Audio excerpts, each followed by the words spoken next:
नमस्कार, आप देख रहे हैं नेशनल वॉइस। आपके साथ मैं हूं शुभ्रा सुमन।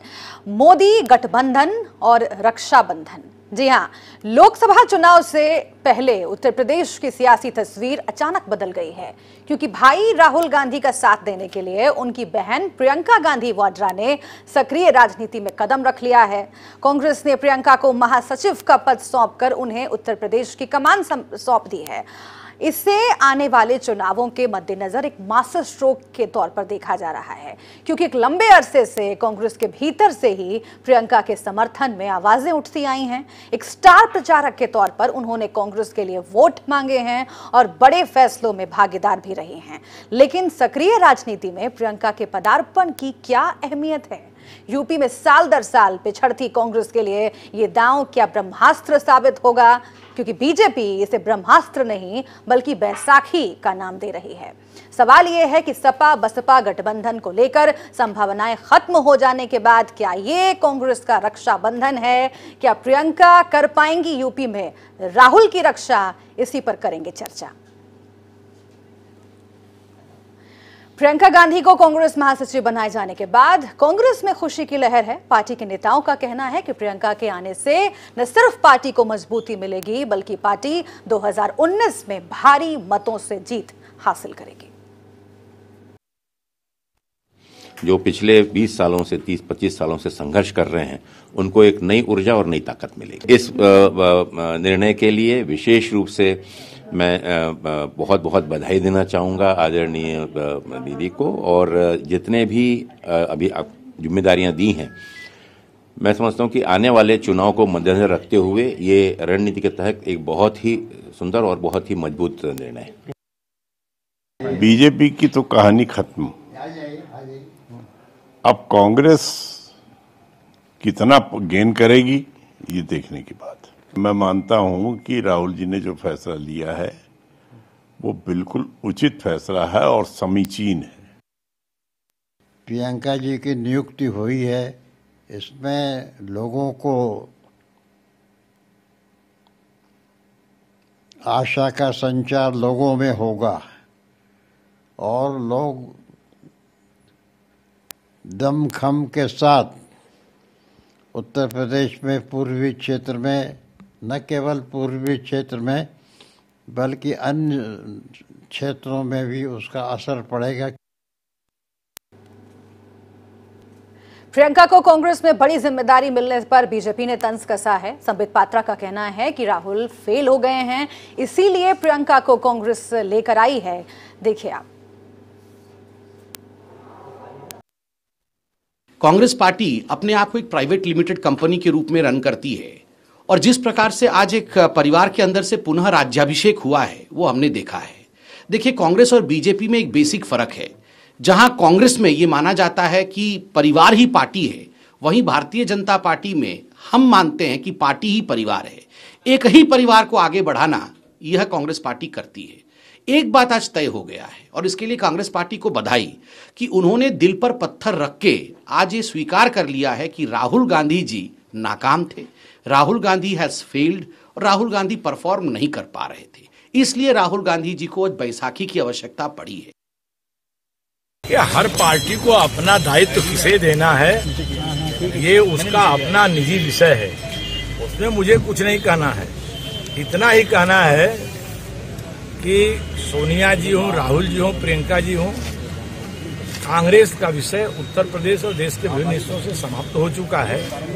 उसमें कोई आकर्षण पैदा नहीं होना है, और जिनके संग वो अपना रियाज मार रहे हैं गठबंधन करने का, जब वही उनको सीरियस नहीं ले रहे हैं तो जनता कहां सीरियस लेगी? जब आएंगी तो देखा जाएगा। रायबरेली हम जीतेंगे, ये संकल्प है भाजपा का। प्रियंका गांधी को कांग्रेस में बड़ी जिम्मेदारी मिलने से कांग्रेस में खुशी है, जैसा कि बताया मैंने, लेकिन बीजेपी के तमाम सहयोगी दल इससे इत्तेफाक नहीं रखते हैं। क्या कह रहे हैं? कुछ और नेताओं के बयान आपको सुनवाते हैं। उनकी राजनीति है, उनकी पार्टी का निर्णय है, और वो पार्टी के निर्णय में हम उस पर भाष्य करें। बहुत लोग चाहते थे कि प्रियंका गांधी जल्दी से जल्दी आ जाए, उनके पार्टी में दूर आए, देर से आए, निर्णय लिया है। अब आगे चलकर देखते हैं, जैसे काम करेंगे उसके ऊपर भाष्य करेंगे। नहीं, प्रियंका राजनीति के नजदीक ही थी तो मुझे कोई अचरज नहीं लगा। और मैंने जो कहा कि क्रिकेट गेम जैसी राजनीति होती है, तो इसलिए कोई भी आज यहाँ है, कभी कहाँ होगा मालूम नहीं पड़ता है। यही हिंदुस्तान का तरीका है। तो फैसला बड़ा है, अलग अलग प्रतिक्रियाएं आ रही हैं, लेकिन लोगों का क्या कहना है ये भी आप जान लीजिए। रायबरेली के लोगों में खुशी की लहर है। लोगों का कहना है कि प्रियंका के आने से कांग्रेस को नई दिशा मिलेगी। अच्छा असर पड़ेगा, पॉजिटिव असर पड़ेगा। स्पेशली रायबरेली हो गया, इसके अलावा जो पड़ोसी सीटें हैं, कानपुर, सुल्तानपुर हो गया, प्रतापगढ़ हो गया, इनके ऊपर भी इसका अच्छा खासा असर रहेगा। प्रियंका जी को रायबरेली का पहुंची ही है और उनके आने से पूरे राष्ट्र में, वेस्ट यूपी में और राष्ट्रों में, देश प्रदेशों में कांग्रेस मजबूत होगी और कांग्रेस को नई ऊर्जा मिलेगी और युवा नेतृत्व कांग्रेस को एक दिशा निर्देश देगा। तो उम्मीद की लहर है और कार्यकर्ताओं में खुशी है। कांग्रेस कार्यकर्ता इसे कांग्रेस का सबसे अच्छा फैसला बता रहे हैं। कांग्रेस कार्यकर्ताओं ने ढोल नगाड़ों के साथ कांग्रेस अध्यक्ष के इस फैसले का स्वागत किया है और 2019 चुनाव में कांग्रेस की अब तक की सबसे बड़ी जीत का दावा भी किया है। आपको बताएं कि 12 जनवरी 1972 को जन्म लेने वाली प्रियंका गांधी 47 साल की हैं। साल 2018 में कांग्रेस नेता और पूर्व केंद्रीय मंत्री सलमान खुर्शीद ने प्रियंका गांधी को गेम चेंजर बताया था और कहा था कि 2019 के चुनाव में प्रियंका एक बड़ा रोल निभाती नजर आने वाली हैं। वहीं कांग्रेस प्रवक्ता अभिषेक मनु सिंघवी ने कहा था कि प्रियंका गांधी खुद अपना काम चुनती हैं और उसे बखूबी निभाती भी हैं। राहुल गांधी संघर्ष करो, हम तुम्हारे साथ हैं। सोनिया गांधी संघर्ष करो, हम तुम्हारे साथ हैं। प्रियंका जी आई है, नई रोशनी लाई है। सोनिया गांधी आगे बढ़ो, प्रियंका गांधी आगे बढ़ो। प्रियंका जी आई है, नई रोशनी लाई है। कांग्रेस पार्टी जिंदाबाद, कांग्रेस पार्टी जिंदाबाद। प्रियंका गांधी नई रोशनी लाई है। प्रियंका जी आई है, नई रोशनी लाई है। प्रियंका जी आई है, नई रोशनी लाई है। तो देखिए कुछ महत्वपूर्ण बदलाव किए गए हैं, लेकिन सबसे अहम बदलाव यही है कि प्रियंका गांधी अब सक्रिय राजनीति का हिस्सा बन गई हैं। उत्तर प्रदेश का प्रभार उन्हें दे दिया गया है और अब आगे किस तरह से उत्तर प्रदेश में सियासी समीकरण चेंज हो सकते हैं, बदल सकते हैं, इसके बाद ये देखना होगा क्या ये राहुल गांधी का सहयोग करने के लिए, उन्हें मजबूत करने के लिए प्रियंका गांधी का कांग्रेस का ये कदम है। ये देखिए प्रियंका का पूर्वांचल बहुत महत्व रहा है इन तमाम सीट्स पर और सीधे टक्कर मानी जा रही है नरेंद्र मोदी और कांग्रेस के बीच में, क्योंकि यहाँ पर बहुत बड़ा प्रभुत्व है। चुनाव प्रचार होते रहे हैं, भाषण रैलियों का दौर रहा है। योगी आदित्यनाथ नरेंद्र मोदी को सीधी टक्कर देने के लिए प्रियंका गांधी को मैदान में उतार दिया है कांग्रेस ने। इससे पहले स्टार प्रचारक के तौर पर थी, लेकिन अब सीधे सीधे वो राजनीति का हिस्सा बन गई हैं। बड़े फैसलों में हालांकि प्रियंका गांधी की भूमिका रही है और शुरुआत से ही हम देखते आए हैं, लेकिन अब प्रभार जब उन्हें उत्तर प्रदेश का दिया गया है, महासचिव की जिम्मेदारी वो संभाल रही हैं, तब कैसे फैसले करेंगी। और ये सीट जो हम आपको दिखा रहे हैं वो बहुत महत्वपूर्ण है पूर्वांचल के। देखना होगा कि इस पर जो नतीजे हैं उस पर क्या असर होता है और उसी पर चर्चा करेंगे हम। और आइए कुछ खास मेहमानों से आपका परिचय हम करवा देते हैं। ओपी पांडे बीजेपी की ओर से हमारे साथ जुड़े हुए हैं, अरुण राजभर सुभासपा की ओर से हमारे साथ जुड़े हुए हैं, सुरेंद्र दुबे वरिष्ठ पत्रकार हैं, इस डिबेट में हमारे साथ रहेंगे, प्रोफेसर ब्रजेश मिश्रा हमारे साथ जुड़ गए हैं, राजनीतिक विश्लेषक, रंजीत कुमार हमारे साथ जुड़ रहे हैं इस पूरी डिबेट में, ग्रुप एडिटर नेशनल वॉइस, उत्कर्ष सिन्हा हमारे सहयोगी भी जुड़ रहे हैं और अब से कुछ देर में सिद्धि श्री जुड़ जाएंगे हमारे साथ कांग्रेस पार्टी की ओर से। उनका रिएक्शन बहुत इंपॉर्टेंट रहेगा, लेकिन सबसे पहले मैं शुरुआत करना चाहूंगी सुरेंद्र दुबे जी आपसे। कैसे आप इसे देखते हैं? क्या महागठबंधन और बीजेपी इन दोनों के सामने चुनौती के तौर पर अब प्रियंका गांधी खड़ी हैं राहुल गांधी के साथ? देखिए, मैं एक तो पहले बात ये बताना चाहूँगा कि देखिए प्रियंका गांधी को पिछले 3 चुनावों से लगातार कांग्रेस में सक्रिय किए जाने की मांग कांग्रेस के लोग करते रहे, स्पेशली रायबरेली और अमेठी के और पूर्वांचल के लोग। 2014 में भी ये अटकलें लगाई जा रही थी कि प्रियंका गांधी आएंगी, प्रचार संभालेंगी, नहीं हुआ। 2017 में फिर अटकलें लगी और 19 में तो अभी अटकलें लगना एक तरह से कहिए शुरू भी नहीं हो पाई थी, तो उनको प्रियंका गांधी को ले आए। देखिए, ईस्टर्न यूपी उत्तर प्रदेश में ये माना जाता है कि यहाँ जिस पार्टी का मतलब बयार रहती है वो पूरे उत्तर प्रदेश को प्रभावित करती है। तो इसलिए कांग्रेस ने सोचा कि हम एक ऐसा चेहरा लाएं जिससे कांग्रेस को नई ऊर्जा मिल सके। अब देखिए, होता है कि जैसे कोई क्रिकेट का लगातार खेल चल रहा हो, अचानक एक नया खिलाड़ी ले आया जाता है जिसके बारे में लोग नहीं जानते, और कभी कभी वो अपना सेंचुरी मार देता है, कभी बहुत अच्छा खेल लेता है। तो प्रियंका गांधी के बारे में ये देखना होगा कि उनके आने से कांग्रेस पर क्या फ़र्क पड़ता है। लेकिन ये बात ठीक है कि बीजेपी के लिए एक चुनौती होगी और सपा के लिए भी, सपा का भी एक गढ़ माना जाता है। तो यहाँ त्रिकोणात्मक संघर्ष पहले की तुलना में ज़्यादा अच्छा हो जाएगा, मेरा मानना है। और देखते हैं, अभी तो उन्होंने कारोबार संभाला है, अब जब आए कुछ शुरू हो बात तब पता आप ये कह रहे हैं कि अब जो पहले एक तरीके से कहा जा रहा था कि बीजेपी वर्सेस गठबंधन टाइप का होगा, अब वो लड़ाई त्रिकोणीय हो जाएगी। हाँ, अब त्रिकोणीय हो जाएगी, त्रिकोणीय। अच्छा, तो इसको कैसे देखा जाए कि जो प्रियंका गांधी का आना, ये उस इलाके की प्रभारी बनाई गई हैं, उस क्षेत्र की प्रभारी बनाई गई हैं जहां से कि जो योगी का भी गढ़ माना जाता है और जहां से नरेंद्र मोदी भी चुनाव लड़ते रहे हैं, मतलब बनारस, गोरखपुर और इन सब सीटों पे, जो कि बहुत प्रेस्टिजियस सीट होगी। और पूर्वांचल से, जैसा कि आपने कहा कि ये एक तरीके से नैरेटिव सेट करता है पूरे यूपी के पॉलिटिक्स का। तो ये प्रियंका गांधी के लिए ये चुनौती कितनी बड़ी है कि योगी और मोदी दोनों से दो हाथ करना होगा प्रियंका को? नहीं, देखिए, चुनौती तो उनके लिए है, लेकिन कांग्रेस ने, मुझे ऐसा लगता है, देखिए, जब प्रियंका गांधी को लाने के पक्ष में जो एक सबसे बड़ा तर्क दिया जाता रहा है वो ये कि साहब उनकी शक्ल जो है इंदिरा गांधी से मिलती जुलती। तो उनको, लोगों को, कांग्रेसियों को लगता है कि शायद एक जैसे इंदिरा गांधी के प्रति एक लोगों में लगाव था, लहर थी, उसका शायद उनका फायदा मिले। और पॉलिटिक्स में ऐसा होता है, चेहरे मात्र रखते हैं। और अब चूंकि वाराणसी से प्रधानमंत्री लड़ते हैं, गोरखपुर से योगी हैं, तो चुनौती तो तगड़ी है। अच्छा। लेकिन अब चूंकि त्रिकोणात्मक हो गया संघर्ष, तो अब बीजेपी के लिए उतना आसान नहीं रहा। पहले तो सीधे महागठबंधन वर्सेस बीजेपी था, तो अब आसान तो गठबंधन के लिए भी नहीं होगा, मतलब गठबंधन की लड़ाई भी मुश्किल हो गई ना। उत्कर्ष मैं आपको चर्चा में एक जो इसमें खास बात है, जैसे ये देखा जा रहा है और बहुत स्वाभाविक तौर पे देखा जा रहा है कि मोदी और योगी के गढ़ में प्रियंका को उतार दिया गया है। और प्रियंका ने एक तरीके से वो रिस्क ले लिया है जो उनको इस्टेब्लिश भी कर सकता है और उनको खारिज भी कर सकता है। रणनीति, मतलब पहली लड़ाई बहुत बड़ी लड़ाई ले ली है उन्होंने। और दूसरी बात यह है कि इसके पीछे की रणनीति एक बहुत साफ है, जो भी दिख रही है कि नरेंद्र मोदी जब आए थे 2014 में बनारस से लड़ने, तो भी कोशिश ये थी कि पूर्वांचल को प्रभावित किया जाए, पूरे उत्तर प्रदेश को प्रभावित किया जाए। योगी ऑलरेडी थे वहां मौजूद।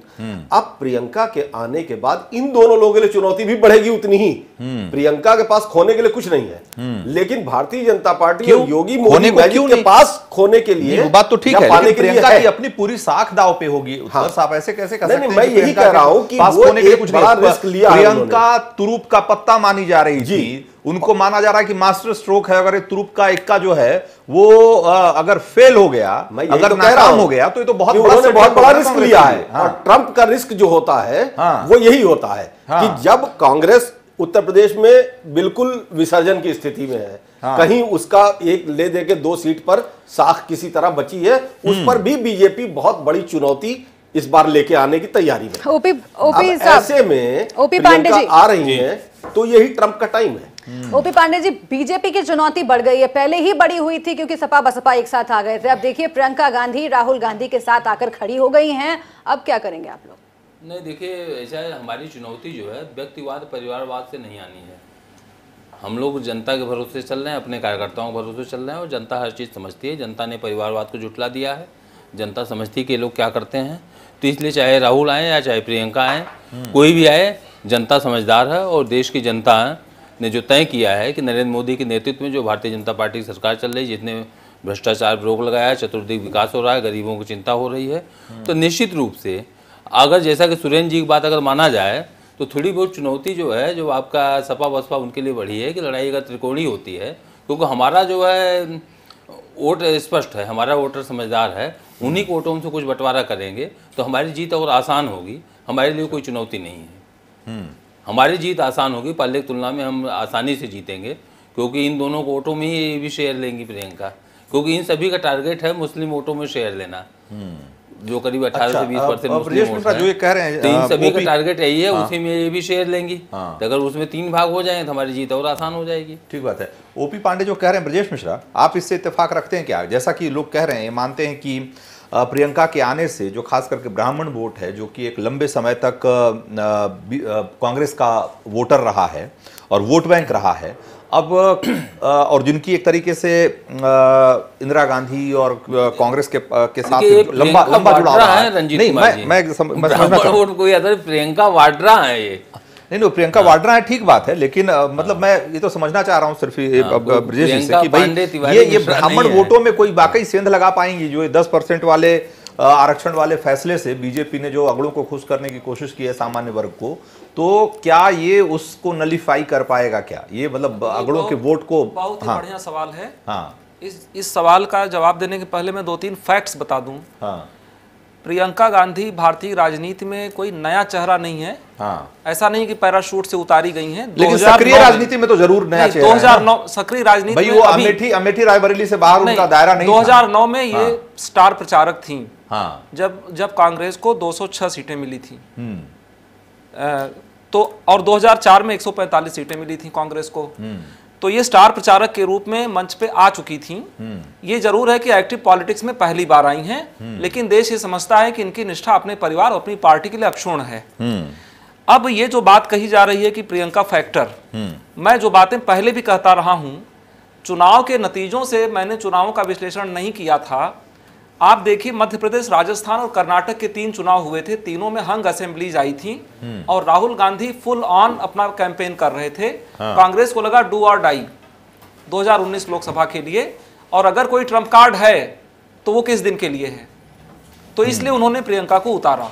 अब ये देखना है कि प्रियंका गांधी सिर्फ महासचिव की भूमिका में रहती हैं या फिर वो चुनाव भी लड़ती हैं इस लोकसभा का, अभी ये देखा जाना है। दूसरी बात ये है कि अगर वो लोकसभा चुनाव लड़ती हैं तो अभी 3-4 चीजों पर देखिए ये मामला जो है प्रकाशित होना बाकी है जनता के सामने। नंबर 1 कि राजनीतिक मुद्दों पर उनकी राय क्या है, अभी तक देश ने उनका कोई नेशन वाइड टीवी डिबेट नहीं देखा है। दूसरा, अच्छा, स्मृति ईरानी इस वक्त अपनी बात रख रही है इसी मुद्दे पर, सुन लेते हैं उनको।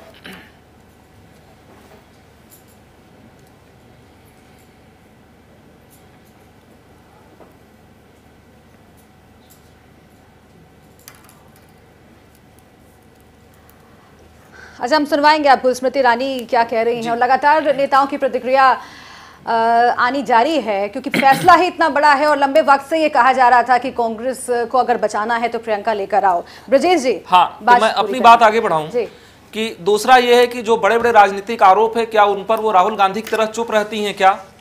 तीसरी बात ये होगी कि विभिन्न मुद्दों पर इनका जो राष्ट्रव्यापी दृष्टिकोण है वो कैसा होगा, जो इनकी आलोचनाएं हैं उनका क्या जवाब है, और ये राजनीति में क्रियाशील होकर के कितना समय दे पाएंगी, ये बड़ा महत्वपूर्ण है। क्योंकि अब एक आराम तलब जीवन से एकदम से क्रियाशील राजनीति में आना बहुत ही तलवार की धार पर चलना है। यानी कि जो अभी ये कह रहे थे दुबे जी, कह रहे थे कि इंदिरा गांधी से रिजेम्बलेंस है और ये बहुत बड़ा फैक्टर है। देखिए रिजेम्बलेंस फैक्टर मानते हैं, देखिए रिजेम्बलेंस फैक्टर जरूर रहा है, उसको कोई नहीं नकारता है। रिजेम्बलेंस फैक्टर पर ही 2009 का चुनाव हो चुका है, उस पर ये स्टार प्रचारक रह चुकी हैं। और मैं आपको ये बताऊं, कांग्रेस के लिए ज्यादा अच्छा होता कि वो 2019 के पहले ये ट्रम्प कार्ड ठीक से खेलते। मेरी राय में इनको उठाकर सीधे अध्यक्ष बना देना चाहिए, एक बार प्रधानमंत्री पद का कंटेस्ट करा के लड़ा दें। ये हबनॉबिंग ठीक नहीं है कि राहुल गांधी अध्यक्ष बनेंगे, फिर सोनिया ये प्रियंका जी क्यों नहीं भाई, महासचिव बनेंगी। जो रिसोर्स किसी भी पार्टी के पास है उसका सही तरीके से इस्तेमाल करना चाहिए। उस पार्टी के ऊपर निर्भर करता है ना भाई, वो कैसे इस्तेमाल करती है। दूसरी बात एक कहना चाहता हूं, इस चीज को ध्यान में रखना पड़ेगा कि जो भारत की राजनीति है वो पिछले 35-40 वर्षों में बहुत ज्यादा बदल चुकी है। पहले क्या था, एक तरफा मीडिया कंट्रोल था, रेडियो था, एक टेलीविजन का चैनल होता था। अब जो है मास मीडिया है, अब जो है बहुत सारे चैनल्स हैं, और इससे भी ज्यादा इफेक्टिव आप तो लोग तो समझ रहे होंगे यूट्यूब की व्यूअरशिप कितनी है और कितना बड़ा सोशल मीडिया है। तो इन सब के बीच में इस समय एक पॉलिटिकल सर्वाइवल लेना और अपने पर्सनालिटी को वोट में कन्वर्ट करना, पॉलिटिक्स में करिश्मा बहुत एक बड़ा रोल प्ले करता रहा है। और हमने देखा है कि भाई मोदी जी के बारे में भी तो यही बातें कही जाती है ना, वो चाहे इंदिरा गांधी के बारे में हो या मोदी जी के बारे में हो, एक करिश्मा बहुत बड़ी चीज है। उत्कर्ष इसको कैसे देखें कि जो ये जो मोदी कोई बडेरा नहीं जुड़ा हुआ है, ठीक है, बडेरा जुड़ जाने से क्या हो जाता है, मोदी और क्या होता है, नहीं जितने भ्रष्टाचार कांग्रेस के जितने भ्रष्टाचार का आरोप में है उसमें सब रॉबर्ट बडेरा शामिल है। वो बात ठीक है, ये एक बड़ा फैक्टर है, ये बड़ा फैक्टर है, ये बड़ा फैक्टर है, इनके व्यक्तिगत ये एक फैक्टर होगा। उत्कर्ष ये दो सवाल, एक तो करिश्मा अपना जो प्रियंका के साथ जुड़ता रहा है और लोगों को लगता है कि इंदिरा की तरह करिश्मेटिक लीडरशिप हो सकती हैं, उनको ऐसी उम्मीदें बहुत सारे लोगों को रहती है प्रियंका से, पहली बात। और लेकिन उसके साथ साथ जैसा कि अभी ओपी पांडे कह रहे हैं कि वो वाड्रा नाम भी जुड़ के आता है, जो कि अक्सर सवालों के घेरे में रहा है, कई तरह के करप्शन के चार्जेस लगते हैं। फिर डिबेट को बढ़ाते हैं या संवाद करती है, तो ऐसा क्या भय है पश्चिम बंगाल की सरकार को कि वो जनता पर ऐसा प्रहार करती है, क्योंकि राजनीतिक कार्यकर्ताओं पर प्रहार, और ये तो इसको कैसे देखेंगे? तो ये एक करिश्मा और दूसरा ये जो टेंट साथ में आएगा कि वो वाड्रा जो कि कई तरह के आरोपों में घिरे रहे हैं, जाहिर सी बात है कि बीजेपी कोई मौका चूकेगी नहीं, बिल्कुल चूकेगी नहीं। और 2014 के चुनाव के अभियान को अगर आप ध्यान में रखें तो रॉबर्ट वाड्रा के ऊपर बहुत एग्रेसिव थी और दामाद जी, और यहां तक वादा था कि 6 महीने के भीतर जेल जाएंगे। तो एक बड़ा स्कैंडल लैंड स्कैम को लेकर के रॉबर्ट वाड्रा के साथ चिपका हुआ है। और लेकिन अब सवाल यह है कि जब प्रियंका आ गई है मैदान में, तो भारतीय जनता पार्टी इस स्कैंडल को फिर से वापस, क्योंकि 4.5 साल बहुत कुछ रहा नहीं, तो अब कितनी तेजी से लाती है। और यहीं पर प्रियंका का लॉस भी है, गेन भी है। अगर एक्शन लगातार तेज होते जाते हैं ईडी के या जो भी जांच एजेंसियां हैं, तो एक सिंपैथी गेन करने की कोशिश की जाएगी कांग्रेस की तरफ से कि जब प्रियंका मैदान में 4.5-5 साल तक कोई गतिविधि नहीं हुई और अब वेंडेटा पॉलिटिक्स शुरू हो गई, तो एक इनके पास रास्ता होगा। दूसरा, मास अपील की जो बात है, देखिए प्रियंका गांधी, मुझे याद है 2004 के भी पहले कैप्टन सतीश शर्मा लड़ रहे थे सुल्तानपुर से, और उनके सामने अरुण नेहरू आए थे। ये शायद चुनाव 96 का या उसके बाद रायबरेली से आए थे, रायबरेली से अरुण नेहरू थे, अरुण नेहरू रायबरेली से आए थे। और तो प्रियंका गांधी ने उस वक्त एक एक्शन किया था और उन्होंने ये कहा था खाली कि जो मेरे परिवार के साथ गद्दारी जिसने किया, तो वही, और उसके बाद एक तरफा हार हुई अरुण नेहरू की। तो पहला राजनीतिक प्रयोग प्रियंका ने वो किया था। उसके बाद से उन्होंने कन्फाइंड रखा। स्टार प्रचारक कह रहे थे अभी ब्रिजेश जी स्टार प्रचारक जरूर रही, लेकिन उन्होंने रायबरेली, सुल्तानपुर, अमेठी के इर्द गिर्द कभी प्रचार में कोई भागीदारी नहीं की। अब जो मास अपील की बात है, एक तो फेस रिजेम्बलेंस अपनी जगह पे, दूसरी यूथ अपील उनकी हमेशा बनी रही है और उन्होंने बहुत करीने से बचा के रखा। लेकिन एक्टिव पॉलिटिक्स में जब वो बड़े कैनवास पे उतरेंगी, तो ये उनका मास अपील या करिश्मा कितना कामयाब होगा, ये देखना होगा। अरुण राजभर के पास हम एक बार चलते हैं, तो भाजपा की ओर से हमारे साथ जुड़े हुए हैं अरुण राजभर जी। आप लोग हालांकि भाजपा के सहयोगी हैं, लेकिन रिएक्शन समझना कई बार बहुत मुश्किल हो जाता है। क्या इस पर क्या समझते हैं आप, कैसे असर पड़ेगा प्रियंका गांधी को ला करके? कांग्रेस कैसे फायदे में या नुकसान में रह सकती है? देखिए, जो कांग्रेस पार्टी ने फैसला किया है, वो कांग्रेस पार्टी जिस समय फैसला किया है वो अपने वजूद को, इस बात को समझ लिया है कि यही एक वक्त बचा है कि जो हमको जो कुछ मिलना है वोट, जो नाराजगी बची हुई है SC/ST एक्ट को लेकर के, जो समण समाज नाराज है, हम उसको खुश नहीं कर पाई भारतीय जनता पार्टी, वो 10% आरक्षण दे करके उनको साधने की तैयारी की। तो कांग्रेस पार्टी इस बात को अच्छी तरीके से जानती है कि जो समण नाराज मतदाता होगा उसको अपने पाले में खींचने के लिए हमारे पास इससे बड़ा कोई विकल्प नहीं हो सकता। लेकिन 2009 के बाद से आप उठाकर देखेंगे तो सभी पार्टियां अकेले चुनाव लड़ करके कुछ वोट हासिल किए और सरकार बनाई है। लेकिन उसी तरीके से आज की राजनीति में और 2009 की राजनीति में आप देखेंगे तो बड़ी जमीन आसमान का फर्क था। उसमें सपा बसपा एक नहीं थी, कांग्रेस पार्टी अलग लड़ रही थी, भारतीय जनता पार्टी अलग लड़ रही थी, उसके साथ कोई सहयोगी नहीं था। लेकिन आज की डेट में जिस तरीके से वरिष्ठ पत्रकार लोग कह रहे हैं कि त्रिकोणीय लड़ाई होगी, हमें तो नहीं लगता है कि कांग्रेस पार्टी पूर्वांचल में कोई लड़ाई दे पाएगी।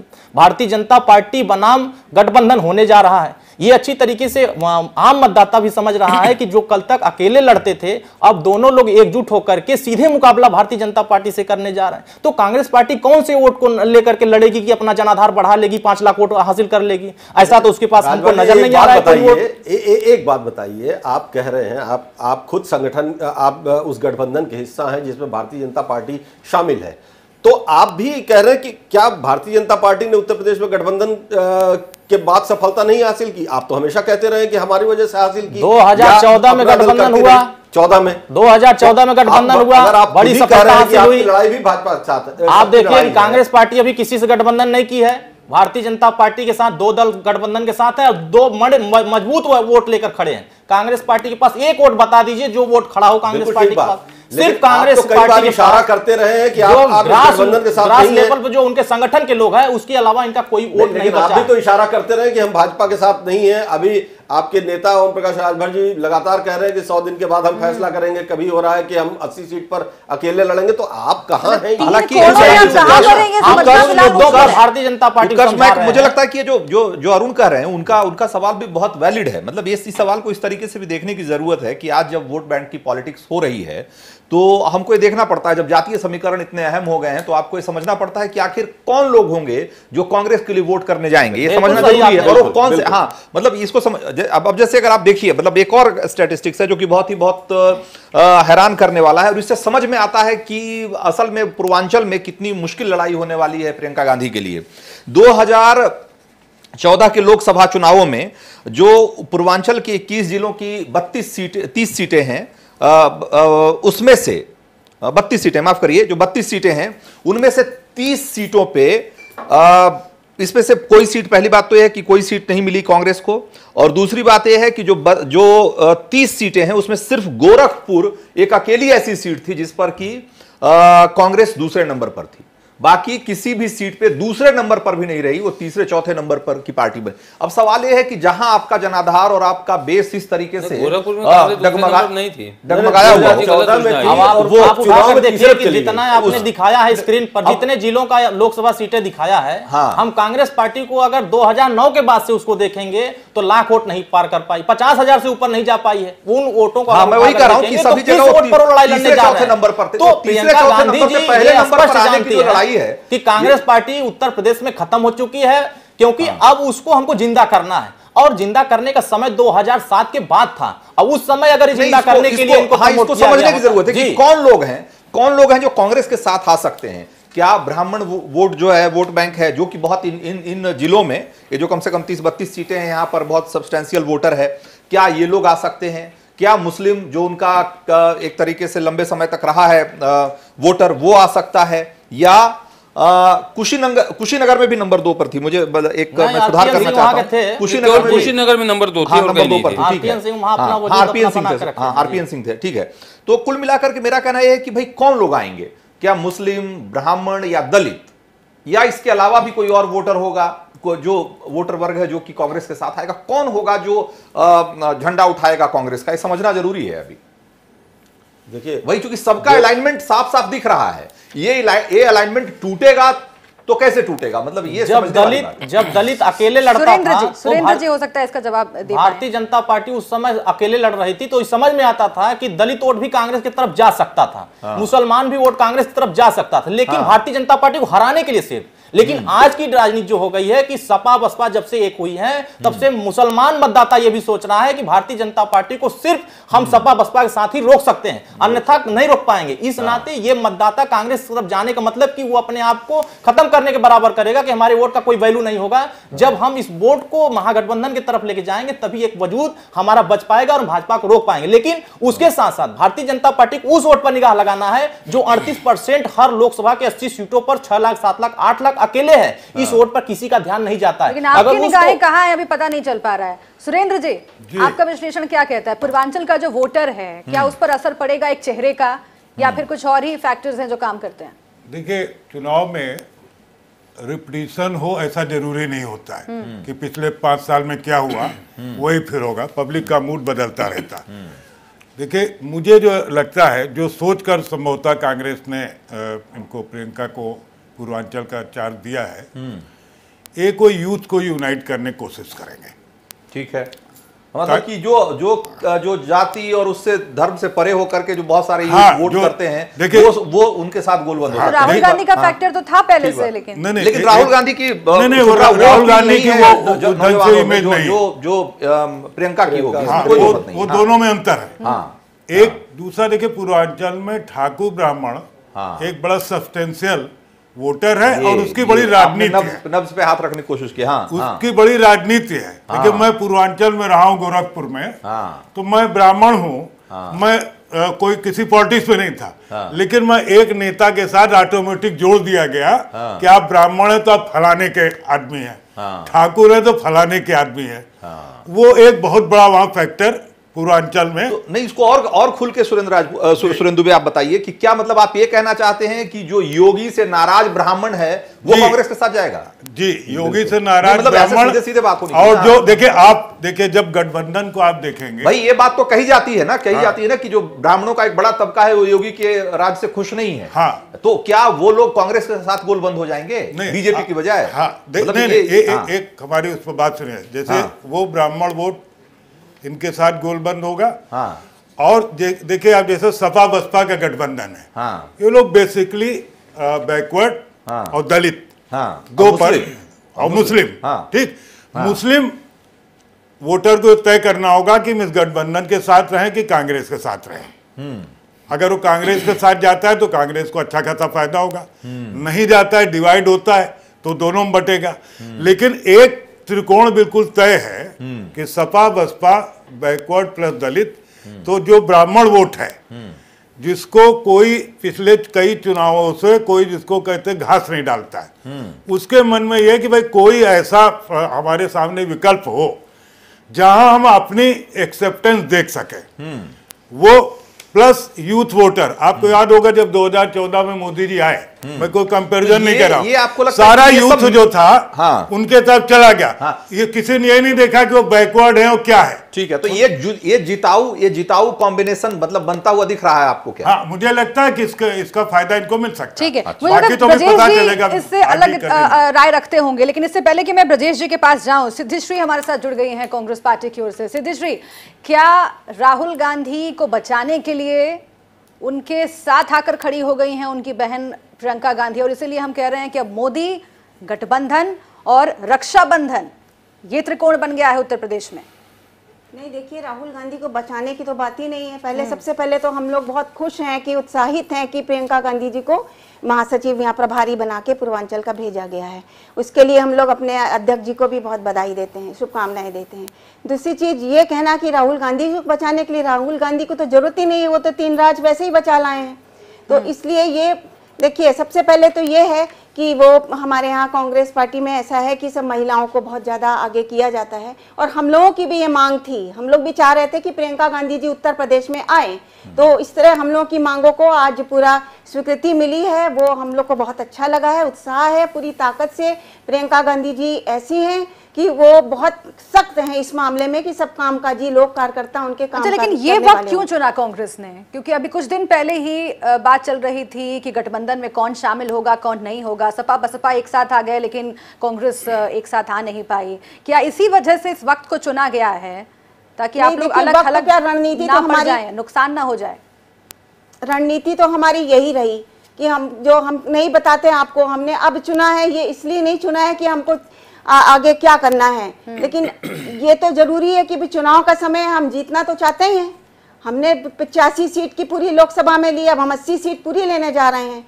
तो प्रियंका गांधी में नेतृत्व की क्षमता है। उन्होंने सोनिया गांधी जी के भी साथ बहुत काम किया है, रायबरेली में उनके साथ चुनाव प्रचार किया है, उनमें नेतृत्व की क्षमता है। वो परिचय की कहीं भी मोहताज नहीं है, जो कि हमारी देश की पहला प्रधानमंत्री, महिला प्रधानमंत्री जो श्रीमती इंदिरा गांधी जी थी, उनके अक्ष थोड़ा इनका लगता है। लोग इनको लाइक करेंगे, जनता का समर्थन हमें मिलेगा, ये पूरा हमें आश्वस्त है, पूरी आशा है। वो जहां भी जाएंगी वोटर्स देंगे वोट, उनको भर झोली वोट मिलेगा हमको। नहीं, लेकिन मुझे याद आ रहा है कि ये जो मांग है आप लोगों की या कांग्रेस के जो कार्यकर्ता हैं, ये काफी वक्त से चली आ रही है। एक बीच में नारा भी चला था कि प्रियंका लाओ कांग्रेस बचाओ, लेकिन उस वक्त ये फैसला नहीं किया गया। क्या आपको लगता है कि अभी तक जो लगातार साल दर साल कांग्रेस की जो पोजीशन है उत्तर प्रदेश में वो खराब हुई है, अगर पहले ही ये फैसला कर लिया जाता तो ये नहीं होता?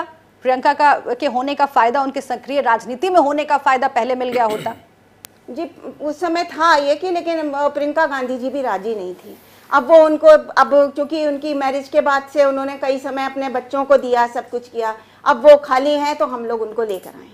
अच्छा, ये मैं जरा समझना चाहता हूँ ब्रजेश जी, इसको जैसा कि अभी सिद्धिश्री कह रही थी कि मतलब पहले खाली नहीं थी, लेकिन क्या इसको इस तरीके से देखा जाए कि ये मजबूरी में प्रियंका गांधी को उतारना पड़ा यूपी में कांग्रेस को? क्योंकि ठीक है, मैं इसको ऐसे देखता हूँ, क्योंकि ऐसे देखा जाए कि उत्तर प्रदेश में एक गठबंधन की उम्मीद थी, जिसमें कि ऐसा लग रहा था एक बार कि कांग्रेस में शामिल होगी।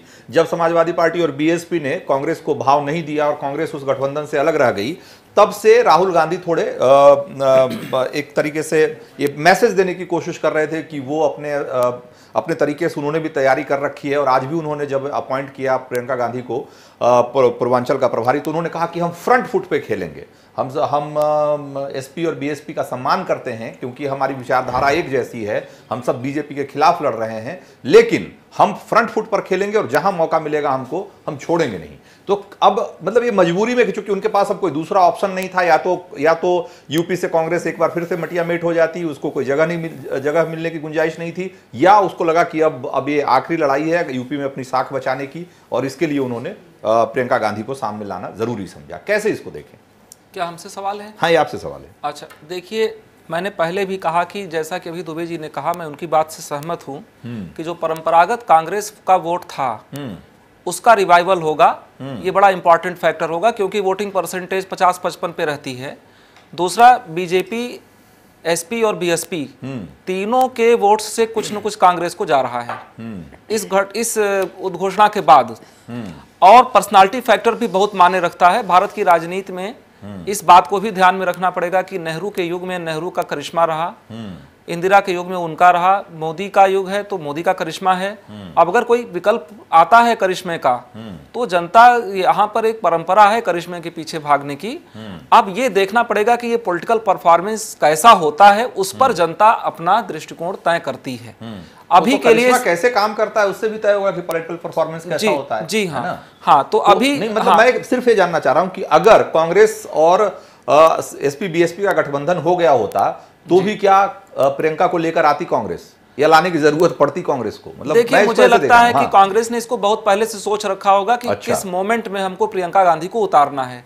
ये डिसीजन अचानक से नहीं होते, ये बड़े निर्णय हैं। क्रियाशील राजनीति में प्रियंका गांधी को लाने का उनका परिवार की अपनी कोई योजना रही होगी और एक कैलेंडर था, बच्चे बड़े हो रहे हैं, बड़े हो गए होंगे, तो उसके हिसाब से उन्होंने अपनी रणनीति बनाई होगी।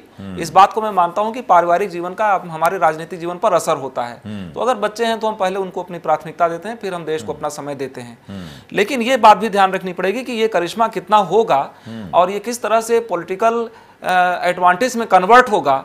और खास करके आज की मतलब आप ये करें कि ये मजबूरी में नहीं उतारा गया है, मतलब ये स्ट्रेटजी के तहत रणनीतिक, हाँ, बिल्कुल स्ट्रेटजी है, हाँ। बिल्कुल स्ट्रेटजी है। और कांग्रेस को ये लगता था कि इसमें अगर एसपी बीएसपी का साथ मिल गया होता तो शायद उनको लगता है सोने में सुहागा होता। यही बात बार बार जिक्र कर रही है बीजेपी की। देखिए, सपा बसपा तो एक साथ आ गए हैं, कांग्रेस ही नहीं आई, तो फिर ये कैसा महागठबंधन है? ये अलग अलग स्टेट्स के जब बीजेपी नेताओं का रिएक्शन नहीं, देखिए, एसपी और बीएसपी, और इसीलिए ओपी पांडे जी से मैं रिएक्शन लेना चाह रही हूँ कि अगर किसी की मुसीबत सबसे ज्यादा बढ़ेगी सर, तो बीजेपी की ही बढ़ेगी। पहले चुनौती कम नहीं थी, सपा बसपा एक साथ आ गए थे, अब कांग्रेस ने प्रियंका गांधी को उतार दिया है। नहीं, प्रियंका गांधी, देखिए, जनता ने परिवारवाद की राजनीति को रिजेक्ट कर दिया है। परिवारवाद, चाहे राहुल आए, चाहे प्रियंका आए, चाहे रेहान आए, जी का देख लीजिए, टंडन जी का देख लीजिए, या मोहम्मद क्या है, प्रियंका लड़के वो आए, देखिए ये लोग परिवारवाद ये लोग स्वीकार कर सकते हैं, जनता नहीं स्वीकार करेगी। परिवारवाद, जनता ने परिवारवाद और जातिवाद को छोड़ दिया है।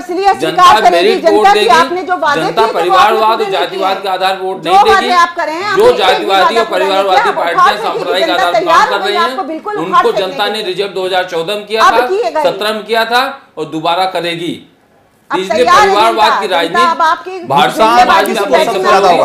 उत्कर्ष आपको क्या लगता है? कांग्रेस सबसे ज्यादा नुकसान राहुल हुए, प्रियंका हुए, अगर लड़ाई त्रिकोणीय है तो ठीक है, तीनों हाँ त्रिकोणीय होती है लड़ाई, देखिए तो सबको नुकसान होता है, लेकिन कॉम्पिटिटिवली बीजेपी को ज्यादा नुकसान होगा या महागठबंधन को ज्यादा नुकसान होगा? कोई बात नहीं पड़ेगा, आप देख लीजिएगा। देखिए बहुत सीधी बात यह है कि जो भी खींचा जाएगा वो पहले तो सवर्णों को अपने साथ लाने की कोशिश होगी। अच्छा, पहला टारगेट ये है। हाँ। और जहां पर कैंडिडेट मजबूत होगा, क्योंकि जो मेरे पास सूचना है लगभग 1 दर्जन दूसरी पार्टियों के लोग प्रियंका को दुर्गा जी का अवतार बता रहे, प्रियंका वाड्रा को। भाई अब तो उसमें आप क्या कर लेंगे? ये पांडे जी बहुत कम्युनल लाइन पे मत ले जाइए, कम्युनल लाइन पे मत ले जाइए। राजनीति बहुत पार्टियां करती हैं। कभी नहीं कहा था। सुनिए, कांग्रेसियों को गलत प्रचार है। सुनिए, अरे भाई सुन लीजिए, राजनीति के कई रूप हैं और सुन लीजिए, ये बाहर आप लोग बोलते हैं आप। सवर्णों के ऊपर सबसे पहला एक आकर्षण पैदा करने की कोशिश होगी युवाओं के ऊपर, क्योंकि युवाओं का मोदी के साथ बहुत बड़ा 2014 में हमने देखा था अलाइनमेंट। अगर उसके बाद वो सवाल बेरोजगारी के सवाल और दूसरे सवाल लेकर के आती हैं, एग्रेसिवली आती हैं, तो एक तो वहां से निकलेगा। और जो खबर है वो ये है कि तकरीबन 1 दर्जन बड़े नेता दूसरी पार्टियों के वो कांग्रेस ज्वाइन कर रहे हैं अगले 1 हफ्ते के भीतर। ये वो नेता हैं जिसमें एक बड़ा हिस्सा, जब एसपी बीएसपी अलायंस के बाद इन लोगों का ये समझौता हुआ था कि हम एक दूसरे के नेताओं को नहीं लेंगे, ऐसे कई नेता हैं जो अपनी अपनी पार्टियों को छोड़ना चाह रहे हैं, वो इधर आ रहे हैं। और दूसरी तरफ भारतीय जनता पार्टी के भी कुछ वर्तमान सांसदों के की भी संभावना जिनके आने लगी है, जिनके टिकट कटने की पूरी उम्मीद है। तो देखिए राजनीति में माहौल बनता है और ये माहौल अगर बनने लगा तो फिर उसके बाद ये देखा जाएगा कि फिर वोट, क्योंकि फिर कैंडिडेट के ऊपर भी वोट टिकेगा। और मैं पहले दिन से कह रहा हूं कि ये जो महागठबंधन है और कांग्रेस भले ही अलग दिखाई दे रही है, लेकिन जब सीटें डिक्लेयर होंगी तो हमको एक तालमेल दिखाई देना चाहिए। तो मतलब आपने जो बात कही उसके हिसाब से आपने कहा कि भाई अगड़ों की, तो अगर अगड़ों के वोट कटते हैं तो बीजेपी को नुकसान। आपने कहा यूथ, तो यूथ का अगर वोट अगर गोलबंद होता है अगर प्रियंका के साथ, तो अगेन फिर बीजेपी को नुकसान। जैसा कि आपने कहा कि वो मोदी के साथ थे पिछली बार हो, तो कुल मिलाकर के बीजेपी को ज्यादा बड़ा नुकसान दिखाई दे रहा है ना गठबंधन के। इसीलिए तो लाया गया है, इसीलिए तो लाया गया है, लड़ाई भी तो बीजेपी से है। हाँ, तो गठबंधन और कांग्रेस कुल मिलाकर के है कि भाई चूंकि केंद्र में दोनों का लक्ष्य एक है जी, तो मतलब एक सिनर्जी उनको दिख रही है कि अगर ठीक है, अगर भी दिखाई देगी। हाँ, कि अगर ठीक है, अगर मान लिया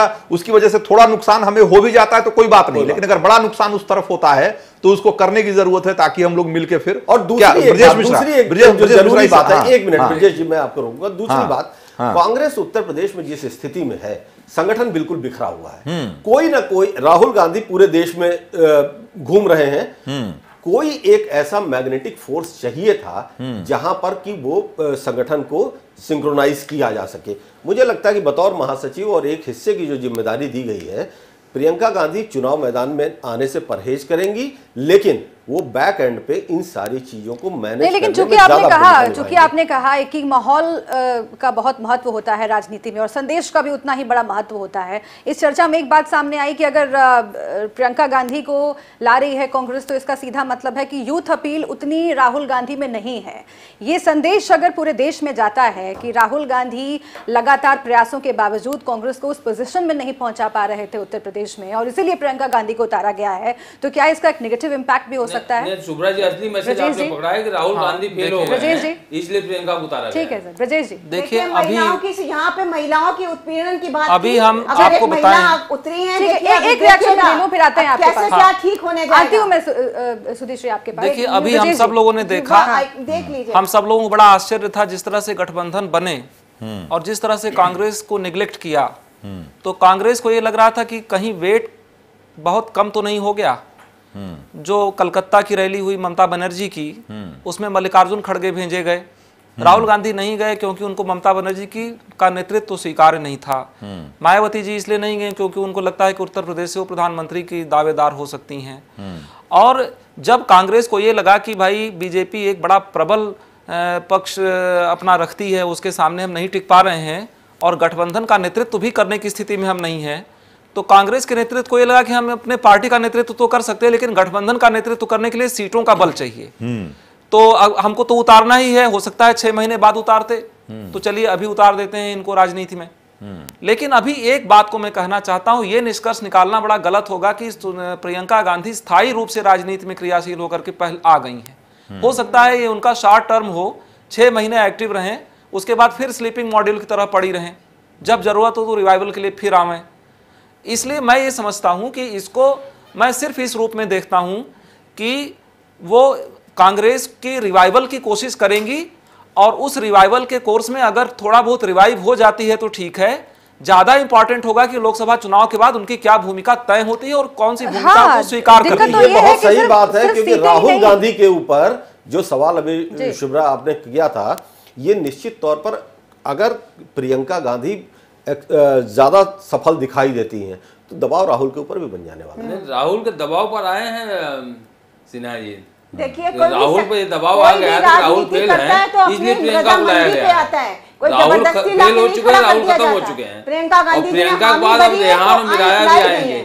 अब देखते रहिएगा, क्योंकि सबको फेल होना है। देखिए पांडे जी, ये बात अब आप लोग इसलिए मत कहिए कि आपकी पार्टी में 26 ऐसे नेता हैं जिनके बच्चे फिलहाल राजनीति में अपने पिताओं के साथ, तो अब वो बात तो छोड़ दीजिए, उसको नेतृत्व की बात है। लेकिन हाँ, लेकिन हमारे न तो कोई एक भी राष्ट्रीय अध्यक्ष बना, न तो मुख्यमंत्री कोई परिवारवाद के आधार बना, न तो प्रदेश अध्यक्ष परिवारवाद के आधार बना, लेकिन न तो कोई राष्ट्रीय अध्यक्ष बना, न तो कोई प्रधानमंत्री बना, न तो कोई मुख्यमंत्री बना, न तो प्रदेश अध्यक्ष बना। पहले आलाकमान जो के मुख्य बारे पद में आप भी बात करते थे कि ये पार्टी, ये सरकार जो है आलाकमान के कहने पर काम करती है। अब आपकी सरकार पर भी वही तोहमत लग रही है, इसलिए उस चर्चा में मत जाइए। लेकिन सुधिश्री, सिर्फ सीटों की बात नहीं है, सीटें तो कांग्रेस की कम होती गई हैं पिछले कई दशकों में, लेकिन जो वोट परसेंटेज है वो भी बहुत सेटिस्फैक्टरी नहीं है आप लोगों के लिए, और इसीलिए कहा जा रहा है कि जिस बूथ लेवल पर या फिर वोटर के लेवल पर जाकर बीजेपी काम कर लेती है, उस लेवल पर आप लोग नहीं कर पा रहे हैं। क्या प्रियंका गांधी तारनहार के तौर पर आई हैं इसीलिए क्योंकि आप लोग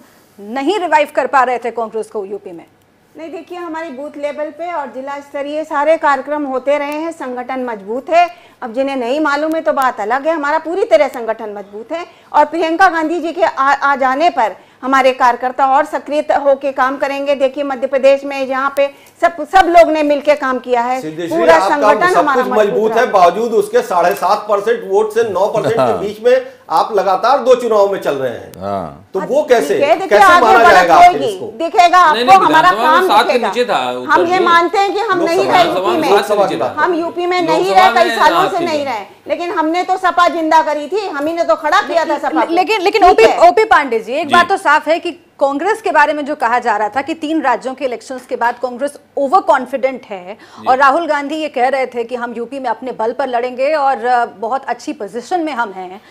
एक बात तो साफ है कि कांग्रेस अपने पत्ते बहुत धीरे धीरे और बहुत संभल कर, बहुत सोच समझ कर खोल रही है, कदम ऐसे उठा रही है। अब आप जिस तरह से बात कर रहे हैं कि सपा बसपा गठबंधन का भी कोई फर्क नहीं पड़ेगा, प्रियंका गांधी के मैदान में उतरने का भी कोई फर्क नहीं पड़ेगा, कहीं वो ओवर कॉन्फिडेंस अब आप में तो नहीं समा गया है? आप पर तो भारी नहीं पड़ जाएगा? शुभ्रा जी, जो कहावत हम लोगों का फिसल गए तो हर गंगे, जब इनको सपा बसपा इनको 2 के अलावा कोई सीट देने को तैयार ही नहीं हुई, उनका हम रायबरेली और अमेठी देंगे, तो कांग्रेस को निश्चित रूप से कांग्रेस 2 सीट में तैयार नहीं हुई, तो इसलिए कांग्रेस जो है मजबूरी है, कोई इनको साथी नहीं मिल रहा है, अकेले हैं, तो या तो 2 सीट पर लड़ते हैं या कुछ और कोशिश करते। तो अंतिम हारी हुई लड़ाई लड़ रहे हैं, जो भी कोशिश कर रहे हैं इसका कोई लाभ इनको नहीं मिल रहा है, क्योंकि और कोई दल इनको पूछ नहीं रहा है। देखिए अशक्ते परमम साधु, नौकरी दे पाए, कमजोर हो गए, साधु हो गए, जब इनको कोई इनके साथ गठबंधन नहीं करना चाह रहा है। आपने कलकत्ता में देख लिया है, चंद्रबाबू नायडू को देख लिया है, आपने टीआरएस को देख लिया, तो कोई इनके साथ नहीं है। इनकी खुद की सीटें 50 के नीचे आ चुकी हैं। आप भी तो गठबंधन, अरे हमारी सीटें 270 के ऊपर है, आपकी 50 के नीचे है। अरे अहंकार नहीं, हम लोग तो देखिए विनम्र परिवार के लोग, विनम्र लोग हैं, जनता के बीच से आए हुए हैं। सुरेंद्र जी, आप लोग ओके सर, सुरेंद्र जी, जो हम बात कर रहे थे कि 3 गठबंधन है और तीनों के बीच में ये इलेक्शन है, कांग्रेस भी कई पार्टियों के साथ आने की कोशिश करेगी, सपा बसपा है और इधर बीजेपी के साथ कई दल हैं, तो अब जो एक गठबंधन है, जो एक पक्ष है, उसे कितना मजबूत होता हुआ आप देखते हैं इस फैसले के बाद? सपा बसपा नहीं, कांग्रेस। देखिए इसमें स्थिति के आप प्रियंका गांधी को अकेले मत देखिए, आप उसी के साथ जो घटनाक्रम है कि ज्योतिरादित्य सिंधिया को उन्होंने पश्चिम का प्रभार दिया है, ठीक। तो ये कांग्रेस ने मेरे दृष्टि में ये है कि ये प्लानिंग बनाई कि इन दो युवकों को यहाँ का काम सौंप दिया जाए। राहुल गांधी शायद दूसरी जगहों पर ज़्यादा व्यस्त रहे। अभी बात हो रही थी जैसे परिवारवाद की, देखिए वो आउट ऑफ कॉन्टेक्स्ट हो गया पिछले 20 साल से, इसलिए क्योंकि जब परिवारवाद नहीं होता था तब नेता क्या होता था, चंदा मांग करके बेचारा घर की रोटी चलाता था, तो लड़के बच्चे खुद ही आने को तैयार नहीं होते थे। नाउ इट्स ए प्रोफेशन, तो कोई भी आता है सब ले जाते हैं, उस पर कोई बहुत बात नहीं होगी।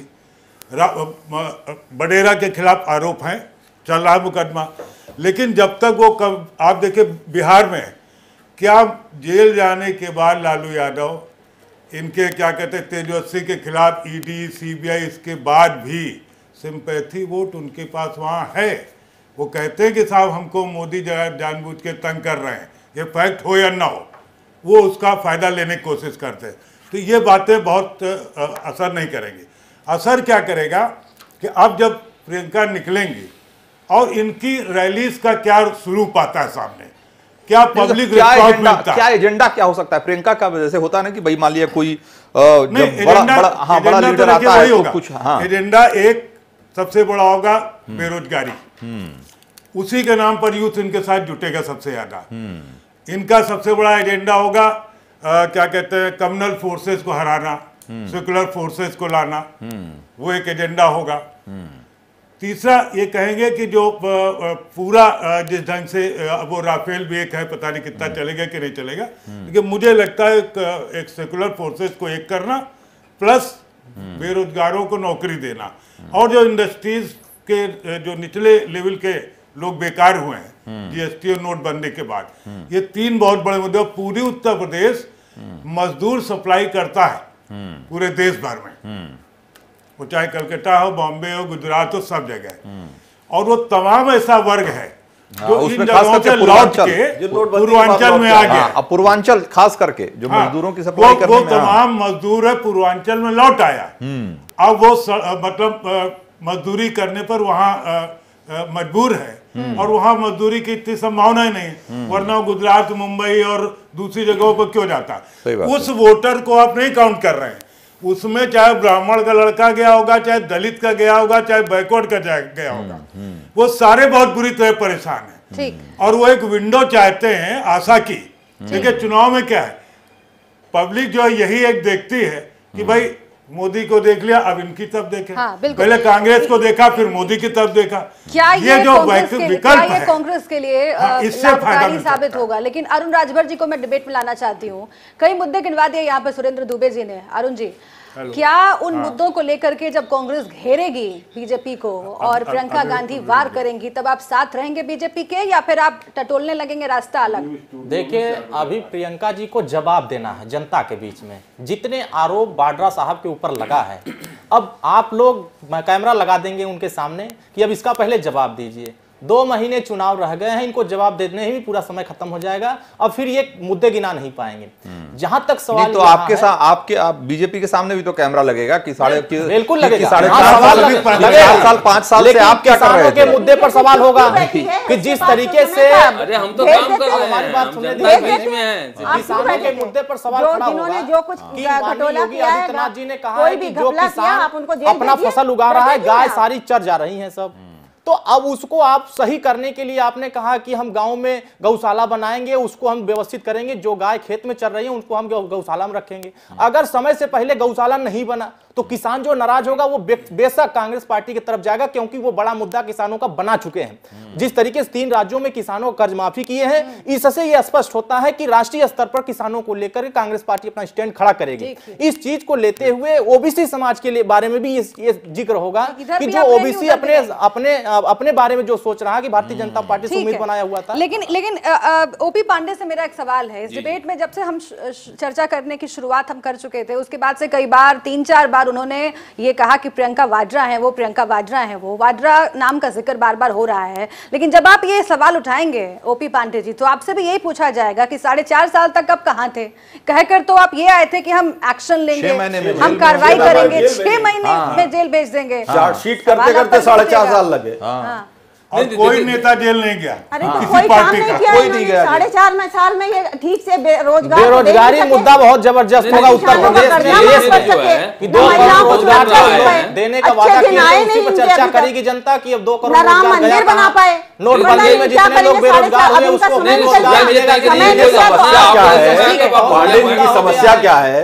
भारतीय जनता पार्टी के सामने आप रणनीति को बहुत साफ देखिए सर, तो आप देखेंगे कि ये एग्रेसिव है, दूसरों से हिसाब बहुत मांग रहे हैं, अपनी घोषणाओं का आधार देना ओपी पांडे जी कम कर रहे हैं। तो उसके बारे में अभी आप ही के सहयोगी कह रहे हैं कि साहब गाय चर जा रही है, आप ही के सहयोगी कह रहे हैं किसान नहीं, बेरोजगारी मुद्दा है। तो ये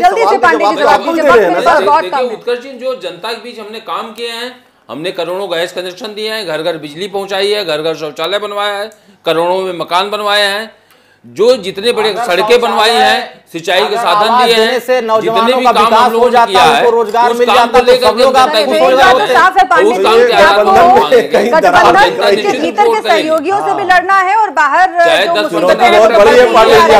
चुनौतियां बढ़ती जा रही है। बहुत शुक्रिया आप सभी का हमसे बातचीत करने के लिए, इस डिबेट में शामिल होने के लिए। वक्त हमारे पास इतना ही है, लेकिन तमाम बड़ी खबरों के लिए आप देखते रहिए नेशनल वॉइस।